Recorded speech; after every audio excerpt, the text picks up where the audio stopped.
Very good morning. तो हमने first chapter के कुछ पार्ट पढ़े थे स्ट्रेटेजिक मैनेजमेंट के। I hope you all are doing well और फर्स्ट चैप्टर का जो हमने पढ़ा था वो थोड़ा थोड़ा आपको समझ में आया होगा। ठीक है, स्मार्ट नोट्स भी दिए थे मैंने आपको, उसमें से थोड़ा सा रिविजन करेंगे जो हमने फर्स्ट क्लास में पढ़ा था और फिर हम आज का स्टार्ट करेंगे। Okay, so come to the chapter overview of chapter number 1 जो आपके मेन बुक में है। उसमें से हमने कॉन्सेप्ट ऑफ स्ट्रेटेजी कवर किया था, concept of management, strategic management, strategic levels, networks, इतना हमने कवर किया था। तो अब इसमें से जो पेंडिंग है वो स्ट्रेटेजिक इंटेंट पेंडिंग है और एसबीयू पेंडिंग है। ये दोनों टॉपिक्स हम थोड़ा सा आखिरी में लेने वाले हैं। ठीक है, अब स्मार्ट नोट से इन टॉपिक्स का हम लोग एक बार रिविजन करते हैं जो हमने पढ़ा था। चलो ओपन योर स्मार्ट नोट्स। सबसे पहले introduction of strategic management. What is strategy पढ़ा था हमने उस दिन। गेम प्लान है, यस। और बनाता कौन है? Use by the management for नहीं, हाँ उसका भी एक शॉर्टकट था, पोक्को, POCCO। ठीक है, P स्टैंड्स फॉर स्ट्रेटेजी बनाते हैं हम लोग क्योंकि कुछ कॉमन ऑब्जेक्टिव्स रहते हैं जो सारे बिजनेस ऑर्गेनाइजेशंस को अचीव करने होते हैं। ठीक है, one of them is to achieve market position, P से, O से कंडक्ट इट्स ऑपरेशन स्मूथली। ठीक है, C से कस्टमर सेटिस्फेक्शन, अगेन C से बीट द कंपटीशन, मतलब हमारे कॉम्पिटिटर से आगे बढ़ना, O से achieve overall objective of the organisation. ये निमोनिक सिर्फ इसलिए कि ताकि आपको थोड़ा सा याद रहे, लेकिन सिर्फ एक एक वर्ड लिख के नहीं होगा, थोड़ा सा कनेक्शन में लिखना है। ऑपरेशंस का मतलब कि कंडक्ट ऑपरेशन स्मूथली, ऐसा लिखना पड़ेगा, सिर्फ एक एक वर्ड से नहीं होगा। ठीक है, ये सिर्फ इसलिए कि ताकि आपको याद आ जाए, पर याद तो आपको पूरा रखना ही पड़ेगा। ठीक है, ऑनलाइन स्टूडेंट्स आप एक बार पॉज करके जो है ये निमोनिक जब तक पूरा आपको याद नहीं आता तब तक आप उसको कंटिन्यू बोलते रहो। वंस यू आर डन, पूरा लर्न हो जाए उसके बाद आगे बढ़ो। Okay, so again will do what is strategy. It is a game plan. बनाता कौन है? Management. For what? POCO, to take market position. Okay, O से operations, conduct operation smoothly. C से कस्टमर सेटिस्फेक्शन, अगेन C से beat the competition. O से achieve the objectives of the organisation. ठीक है, again strategy जो है वो हमेशा लॉन्ग टर्म होती है। ठीक है, कभी भी शॉर्ट टर्म नहीं होती। तो it is a long range blueprint of 3D। इसका शॉर्टकट था 3D, desired image, direction and destination. 3D, desired image, direction and destination. ये पढ़ा था हमने ये भी देखा था कि strategy is no substitute for sound, alert and responsible management. सिर्फ सही स्ट्रैटेजी बनाने से आपका बिजनेस सक्सेसफुल नहीं हो जाता है, आपका काम नहीं हो जाता है। स्ट्रैटेजी तो सही बनाना पड़ेगा, उसका इम्प्लीमेंटेशन वर्क भी उतना ही सही होना चाहिए जो कौन करता है? मैनेजमेंट करता है। तो if your management of the company is not sound enough, is not responsible enough, तो आप कितनी भी सही, कितनी भी यूनिक, कितनी भी out of the box strategy क्यों ना बना लो, कुछ नहीं होने वाला। ठीक है, हमने ये भी देखा था कि strategy can never be perfect and flawless. ठीक है, आपने कोई स्ट्रेटेजी बना ली, इसका मतलब ये नहीं कि वो हमेशा सही ही रहेगी, उसमें इफ्स एंड बट्स हमेशा होते हैं, आपको इटरेशन करना पड़ता है। यू हैव टू सी कि आपके लिए क्या बेस्ट वर्कआउट करता है।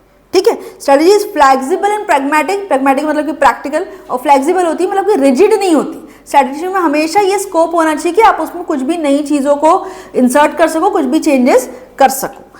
Strategy in sound strategy allowances are made for possible miscalculations and unanticipated events, because कल क्या होगा ये किसी को नहीं पता। ठीक है, हम स्ट्रेटेजी बनाते हैं कल के लिए, आगे के 5 साल 10 साल लॉन्ग टर्म के लिए। कब क्या सिनेरियो आएगा, कब क्या बिजनेस एनवायरनमेंट में चेंजेस आएगा, यू नेवर नो। तो अकॉर्डिंग टू चेंजेस आपको अपनी स्ट्रेटेजी को फ्लेक्सिबल रखना ही पड़ेगा and you have to make adjustments for the changes that are coming in the situation. ठीक है, हमने ये भी देखा था कि स्ट्रेटेजी 2 टाइप की होती है। अप्रोच जो होता है, मतलब basically we will call it strategic approach. Strategic approach जो है ना 2 टाइप के होते हैं, one is proactive, one is reactive. Proactive क्या होता है? Planned approach. रिएक्टिव इज हाँ, react according to the changes in situation. Proactive हम लोग मोस्टली कब यूज करते हैं? 2 रीजंस होते हैं प्रोएक्टिव स्ट्रेटेजी यूज करने के लिए।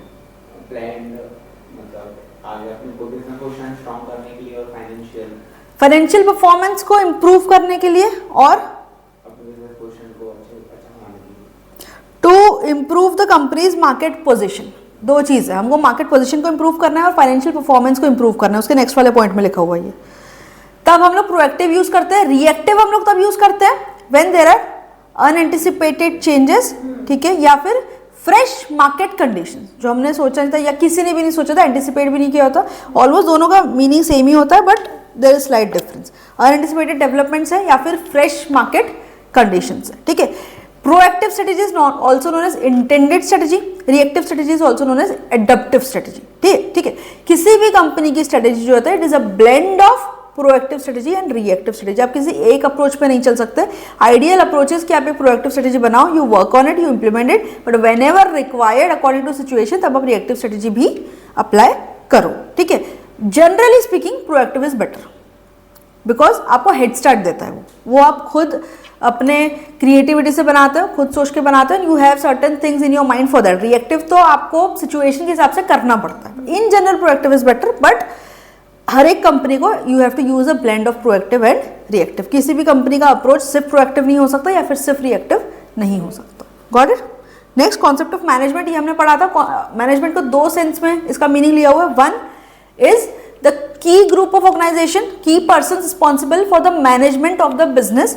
जो लोग, यानी कि अगर कंपनी है तो board of directors, partnership form है तो पार्टनर्स, प्रोप्राइटर है तो प्रोप्राइटर, जो कि कंपनी के की इंचार्ज ऑफिशियल्स है for the affairs of the company. जो की इंचार्ज ऑफिशियल्स है वो लोग। सेकेंड अप्रोच ये बोला हुआ है कि ये जो की इंचार्ज पर्सन है, जो कंपनी के मेन कंपनी के बिजनेस के लिए रिस्पॉन्सिबल है, वो लोग जो फंक्शंस करते हैं, फंक्शंस मतलब कि डायरेक्टिंग, कंट्रोलिंग, स्टाफिंग, रिएक्टिंग, ये सब चीजें जो करते हैं वो फंक्शंस मैनेजमेंट। फर्स्ट अप्रोच की group in an organisation in charge of its affairs, ठीक है, जो उस ऑर्गेनाइजेशन को प्रोडक्टिव बनाता है, जो उस ऑर्गेनाइजेशन को पर्पसफुल बनाता है, वो है। Second, set of inter related functions and processes conducted by the management, मतलब कि ये वाला जो मैनेजमेंट है वो लोग ये जो सेट ऑफ फंक्शंस जो वो लोग करते हैं टू रन अ बिजनेस। एक बिजनेस चलाने के लिए बहुत सारी चीज़ों का कोऑर्डिनेशन करना पड़ता है, बहुत सारे फंक्शंस चलाने पड़ते हैं। तो ये की ग्रुप ऑफ पर्सन जो फंक्शंस ये चला रहे हैं, दो set of functions is management. ये दो अप्रोच ली हुई है मैनेजमेंट के लिए। Third topic strategic management. Strategic management में हमने क्या पढ़ा था? हमने ये देखा था कि there are 5 pillars to the process of strategic management. Strategic management is not a term, strategic management is a process. Strategic management is a process, ठीक है। स्ट्रेटेजिक मैनेजमेंट के 5 पिलर्स होते हैं। There are 5 pillars to this process of strategic management, जो आपके ये पूरे subject में एंटायरली जो है everything is going to rotate around this 5 pillars. ये इसका फोटो आपके मेन बुक में है, the 5 pillars that I am talking about, ठीक है। तो first one is where are we, where are we. Second, where do we want to be, ठीक है, हम कहाँ पे हैं, कहाँ हमको पहुंचना है। टर्न बैक देयर, या where are we, where we want to be, how to reach there, ठीक है। उसके बाद इवैल्यूएशन, उसके बाद कंट्रोल। वेयर आर वी में हम लोग स्वॉट एनालिसिस करते हैं, हमारी खुद की स्ट्रेंथ और वीकनेस को हम लोग समझने की कोशिश करते हैं कि हमारी करंट सिचुएशन क्या है। अभी आपको मेन एग्जाम के लिए प्रिपेयर करना है, you have to first find out कि आप एक्जैक्टली कहाँ खड़े हो, कितने सब्जेक्ट्स की पढ़ाई कितनी हुई है, कितनी नहीं हुई है, आपकी क्या स्ट्रेंथ है, आपकी क्या वीकनेस है। Next, where do we want to be, कहाँ हमको पहुंचना है। मतलब आपका मेन एग्जाम में आपका सिंगल ग्रुप का टारगेट है, बोथ ग्रुप का है, कितने स्कोर का टारगेट है, you just make a target की where do you want to reach. उसके बाद you make a strategy. Next step, how to reach there, उसमें हम स्ट्रेटेजी बनाते हैं और स्ट्रेटेजी को इम्प्लीमेंट करते हैं, ठीक है। वी मेक अ मतलब इन डिटेल स्ट्रेटेजी कि हम लोग किस तरीके से उस टारगेट को अप्रोच करने वाले। Next, evaluation. वी सी कि हमने जो स्ट्रेटेजी बनाई है और हमने जो रिजल्ट्स एक्सपेक्ट किए थे, क्या वो हमको मिल रहे हैं। If yes, that's good. If no, तो you have to take corrective actions, which is step number 5, control. You take corrective actions, you make adjustments in your strategy. अगर आपको रिजल्ट नहीं मिले थे तो मतलब you need to change something, so you make those changes in the strategy. Again you start with the first process, where are we, where do we want to B. तो एक continuous process है। These are the 5 pillars of strategic management, और इसके हिसाब से ही पूरा का पूरा आपका जो सब्जेक्ट है इसके आसपास ही रोटेट करने वाला है। Strategic management is ideally a process, ठीक है। तो हमने डेफिनेशन भी पढ़ी थी, strategic management refers to the managerial process. ये प्रोसेस है पर ये करता कौन है, मैनेजमेंट तो कंपनी ऑब्वियसली, ठीक है। तो it's a managerial process. So it's a managerial process of developing a strategic vision. Point number 2 जो होता है, where do we want to be, इसमें हम लोग डिफाइन करता है विजन, ऑब्जेक्टिव्स, गोल्स, ये सब चीज़ें हम लोग इसमें डिफाइन करते हैं, ठीक है। तो it's a managerial process of defining a goal, setting out objectives, ठीक है, मतलब आपने अपना टारगेट सेट कर दिया।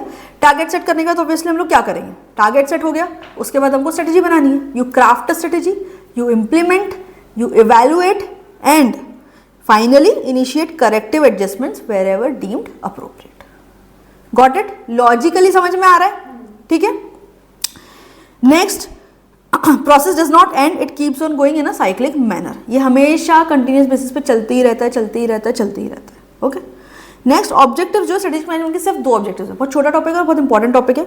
2 ही ऑब्जेक्टिव्स है। First objective is to create competitive advantage, एक ऐसे सिचुएशन पे पहुंचना where you get an advantage against your competitor. इस टॉपिक को अभी आज हम डिटेल में पढ़ने वाले हैं, ठीक है। Next is to guide the company successfully through all the changes in the environment, मतलब kind of a reactive strategy में आपको हेल्प करने की बात कर रहे हैं, ठीक है। First is to gain competitive advantage, second to guide the company through all the changes in the business environment. Got it? Next, importance या बेनिफिट ऑफ स्ट्रेटेजिक मैनेजमेंट पढ़ा था। इंपॉर्टेंस और बेनिफिट में हमारे पास 7 पॉइंट्स है। We had made a mnemonic of it. क्या था वो? CCD B2 P2। Okay, it is, जिसने नहीं लिखा आप लिख लो वहीं पे, CCD B2 P2। CCD तो आई होप सब लोग गए होंगे, it's a coffee chain, cafe है, ठीक है। तो CCD में जाके लोग क्या करते हैं, बातें करते हैं और कॉफ़ी पीते हैं। B2 P2, CCD में जाओ, कॉफ़ी पियो, बातें करो और पीते रहो। Got it? तो CCD, first C stands for what?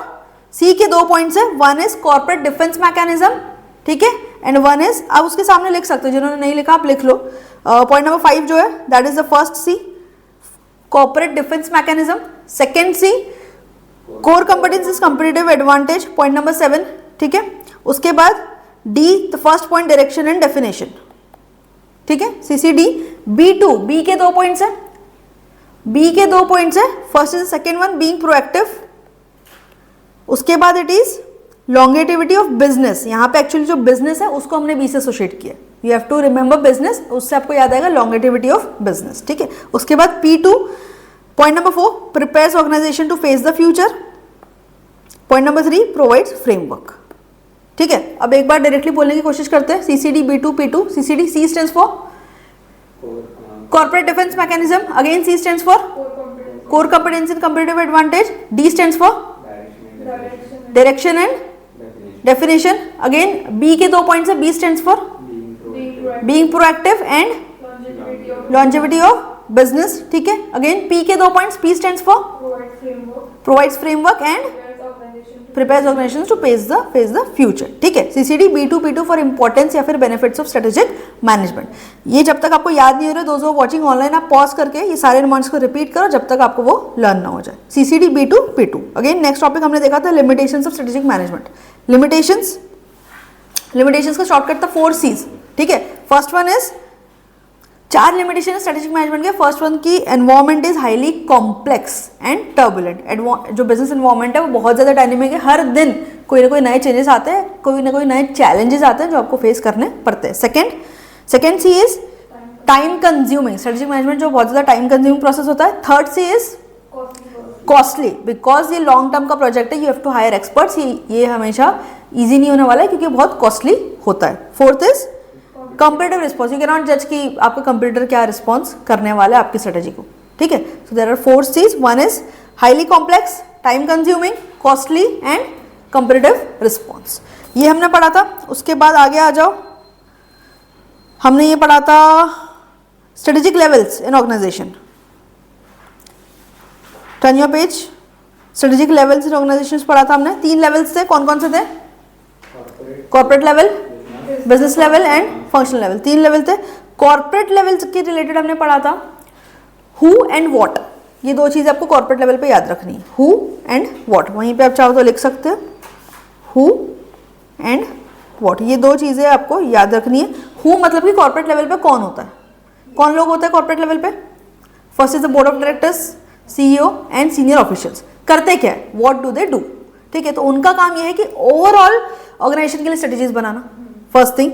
Overall organisation को लीडरशिप प्रोवाइड करना, ठीक है। एंड वेन एवर रिक्वायर्ड तो आप डिवीजन वाइज मतलब कि बिजनेस वाइज स्ट्रेटेजीज भी बनाओ, सो दैट आप एक पर्टिकुलर डिवीजन को या पर्टिकुलर बिजनेस को या पर्टिकुलर डिपार्टमेंट ऑफ बिजनेस को आप हेल्प कर सको, ठीक है। उसके अलावा उनका एक मेजर जॉब ये होता है रिसोर्स एलोकेशन, ठीक है, because you are the top management, कौन से डिवीजन को कौन से फंक्शन को कितने रिसोर्सेज जाने हैं इसका डिसीजन कौन लेता है, बोर्ड ऑफ मतलब the corporate level. Resources allocation करना, उसके अलावा major business decisions like demerger, merger, acquisition, ये सारे डिसीजंस लेना, ठीक है। And corporate level also acts as a link between the company and its shareholders, ठीक है। तो ये काम है किसका, कॉर्पोरेट लेवल को। तो आपको दो चीजें याद रखनी है, हु एंड व्हाट, ठीक है। Next is business level. Second level जो होता है बिजनेस लेवल होता है। बिजनेस लेवल को हम लोग डिविजनल लेवल भी बोलते हैं, और हर बिजनेस लेवल का जो हेड होता है is mostly known as the general manager. Business level के यहाँ पे दो काम होते हैं।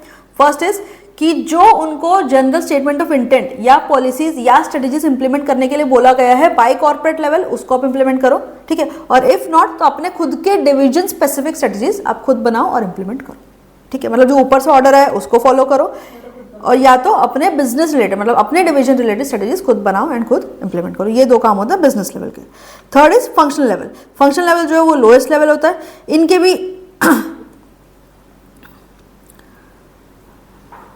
राइट तो फंक्शनल लेवल जो होता है हर एक टाइप के जो अपने फंक्शंस होते हैं, फंक्शन मतलब कि जैसे HR, finance, sales, marketing, R&D, ये सब चीजें क्या होता है, फंक्शन होता है, प्रोडक्शन। तो ये अलग अलग टाइप के जो फंक्शंस होते हैं वो डिविजन्स के अंडर आते हैं मोस्टली, ठीक है। और फंक्शनल लेवल के ना बेसिकली 3 रोल होते हैं। फंक्शनल लेवल के 2 रोल सेम है बिजनेस लेवल से। वन इज कि आप फंक्शनल लेवल हो, आपको डिविजनल लेवल से जो स्ट्रेटेजीज आ रही है, जो कॉर्पोरेट इंटेंट या पॉलिसीज आ रही है उसको आप इंप्लीमेंट करो, या फिर अपने फंक्शनल के लिए आप खुद स्ट्रेटेजीज बनाओ। हर फंक्शन में फंक्शनल हेड होता है। वो फंक्शनल हेड या तो कॉर्पोरेट की सारी रिक्वायरमेंट्स को फुलफिल करता है, कॉर्पोरेट या फिर बिजनेस लेवल की, एंड खुद के फंक्शन के लिए कुछ स्ट्रेटेजीज बनाता है और इंप्लीमेंट करता है। उनको टारगेट्स मिलेंगे डिविजनल लेवल से, टारगेट को पूरा करने के लिए स्ट्रेटेजीज उनको खुद बनानी होगी। कभी कभी अगर उनको स्ट्रेटेजीज भी ऊपर से बन के आ रही है तो वो उनको इंप्लीमेंट करना होगा। Third is the most important function. ये 2 फंक्शन हो गए, एक तो बिजनेस लेवल और कॉर्पोरेट लेवल की सारी रिक्वायरमेंट्स और टारगेट्स को अचीव करना, सेकंड खुद स्ट्रेटेजीज बनाना, ठीक है। थर्ड जो है ये बहुत इंपॉर्टेंट है। थर्ड ये है कि जो फंक्शनल लेवल होता है वो सबसे ज्यादा इन टच होता है, इन कॉन्टैक्ट होता है विद द कस्टमर्स, क्योंकि वो ग्राउंड लेवल पे काम कर रहे होते हैं, ठीक है। तो कस्टमर की सबसे ज्यादा नॉलेज आपके पास होती है, कस्टमर की रिक्वायरमेंट क्या है, कस्टमर क्या प्रेफर कर रहा है, सबसे ज्यादा नॉलेज आपको होती है। तो वो नॉलेज को आपको बिजनेस लेवल तक पहुंचाना है। बिजनेस लेवल का ये काम है, ये कॉर्पोरेट लेवल का ये काम है कि जो फंक्शनल लेवल के लोग हैं उनको आप डिसीजन मेकिंग में इन्वॉल्व करो, उनकी ओपिनियन लो और उसके बेसिस पर डिसीजन बनाओ, ठीक है। So these are the role of functional level. Role of corporate level हम लोग डिस्कस कर चुके हैं, ठीक है। और हमने पढ़ा था नेटवर्क ऑफ रिलेशनशिप। 3 टाइप की नेटवर्क ऑफ रिलेशनशिप होती है। One is functional and divisional relationship, जो कि एक इंडिपेंडेंट रिलेशनशिप होती है, मतलब उसमें फंक्शनल लेवल और डिविजनल लेवल दोनों कॉर्पोरेट लेवल को रिपोर्ट करते हैं, दोनों का आपस में कोई रिलेशन नहीं होता, दोनों आपस में इंडिपेंडेंट होता है। सेकंड हमने पढ़ा था हॉरिजॉन्टल रिलेशनशिप। ये एक फ्लैट स्ट्रक्चर होता है, ज़्यादातर स्टार्टअप्स में ज़्यादा काम आता है, आइडिया शेयरिंग इसमें ज़्यादा ईजी होती है, यहाँ पे कोई सीनियर या कोई जूनियर नहीं होता, everyone is at the same stage, ठीक है। Third is the matrix relationship. एक ग्रिड लाइक स्ट्रक्चर होता है, इसमें हर एक एम्प्लॉय को 2 मैनेजर्स को रिपोर्ट करना होता है। One is the project manager, one is the divisional manager, ठीक है। ये हमने उस दिन डिस्कस किया था। ग्रिड बनती है, हर एक टेम्पररी प्रोजेक्ट बेस्ड काम जहाँ पे होता है उन कंपनीज में ये ज़्यादा यूजफुल होता है टू मैनेज द प्रोजेक्ट। छोटे ऑर्गेनाइजेशन को उतना काम नहीं है, बट बड़े कॉर्पोरेट्स में बहुत ज़्यादा यूजफुल होता है, ओके। और टेम्पररी प्रोजेक्ट बेस्ड जब टीम्स बनती है, हर एक टीम में एक टीम लीड होता है, हर एम्प्लॉय को टीम लीड को प्रोजेक्ट मैनेजर को दोनों को रिपोर्ट करना होता है। As soon as the project is over हर एक टीम मेंबर अपने अपने डिपार्टमेंट में वापस चले जाता है, ठीक है। इतना हमने पढ़ा था लास्ट क्लास में। So let's start with today's discussion.